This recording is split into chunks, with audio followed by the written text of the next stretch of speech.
নমস্কার, মহাযোগী জ্যোতিষ চ্যানেলে আপনাদের সকলকে স্বাগত জানাই। আজকে 11ই জুন বুধবার। আপনাদের যে অর্থনৈতিক দিকটা কিন্তু একটু সাবধান বুঝে শুনে খরচা করবেন। হুটপাট করে সেন্টিমেন্টাল বা ইমোশনাল হয়ে একদম খরচা করবেন না। বাণীটা সাবধান, মানে মুখে যে কথাটা বলবেন সেটা কিন্তু একটু বুঝে শুনে বলবেন, ধৈর্য ধরবেন।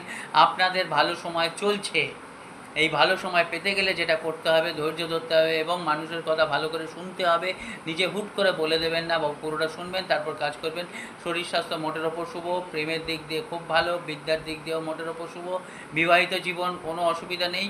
কিন্তু বন্ধু বান্ধবদের কাছ থেকে একটু সাবধান, বুঝে শুনে চললেই ঠিক আছে। ভাগ্য, কেরিয়ার, বিজনেস অপরচুনিটি আসছে। অপরচুনিটি নিতে গেলে ইন্ডিভিজুয়াল হরোস্কোপটা একটু দেখিয়ে নেবেন, যাতে আপনাদের দশা, অন্তর্দশা, গ্রহ, নক্ষত্র এই সবগুলো বিচার করে আপনারা কিভাবে চললে সেটা পেতে পারেন, সুযোগটা সেটা কাজে লাগাতে পারেন, সেটা দেখার দরকার আছে।